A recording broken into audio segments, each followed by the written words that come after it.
In 1715, deep in the freezing waters of the North Atlantic, a pirate ship carrying 47 men was fighting for sailors. There was no heating on this ship. Temperatures had dropped below freezing. These men were sleeping in soaking wet. By morning, not a single man had died from hypothermia. These pirates had broken almost every rule of cold weather survival, and yet they lived. They had only one fire on the entire ship. A single iron stove in the galley, kept far away from where the crew slept. Instead of fire, they used physics. The orlop deck sat below the waterline, where the sea stayed at a steady temperature. Dozens of men breathing in one sealed space created natural warmth. Without any fire, their own bodies became the only source of heat keeping them alive. They slept in wet clothes every single night. Sea spray, condensation, and bilge water kept everything constantly damp. According to modern rules, this should have killed them. But wool behaves differently when wet. Even when soaked, it continues to trap air and provide insulation. Every night, these men climbed into their hammocks wearing clothes that never fully dried. Wet fabric should have pulled the heat from bodies and killers. Experienced pirates rubbed raw lanolin, the natural oil from sheep's wool or sometimes whale oil, directly instant. They drank constantly. Half a pint of rum a day was standard. But it wasn't the alcohol that helped. Hot grog, made with boiling water and rum, gave them real warmth in their stomachs for a short time. It wasn't. They made a decision that would shock most people today. They let the rats stay. Hundreds of rats lived on. Before entering cold waters, some crews heated large stones on the beach until they glowed red.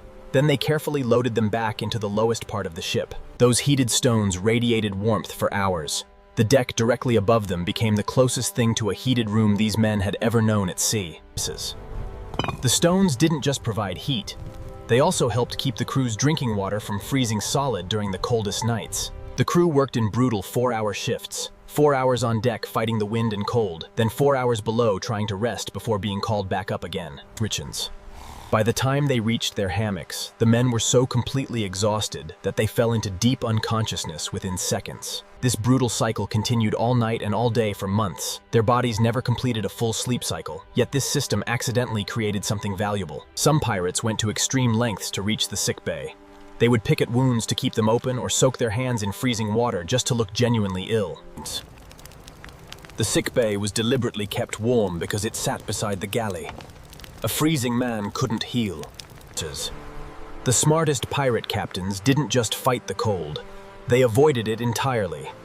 When winter approached, pirate captains who ignored this pattern and stayed too long in northern waters paid a heavy price.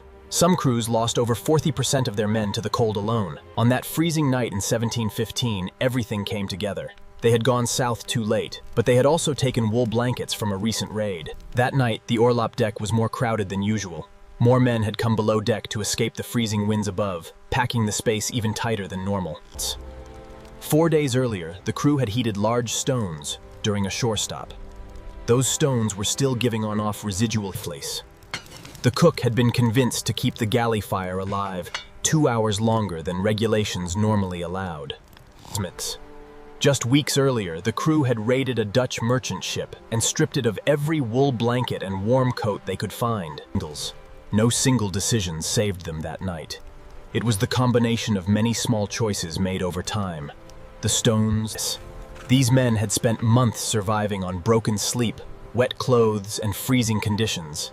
Yet on this particular night, they had done almost everything wrong according to modern survival knowledge. They drank alcohol, slept in wet clothes. When morning finally came, every single man on that ship was still alive. They had survived a night that should have killed them all. These men didn't survive because they were tougher than others. They survived because they paid attention. They learned from those who came before them. That night, every advantage they had created over time came together. The heated stones, the extra wool blankets from the recent raid.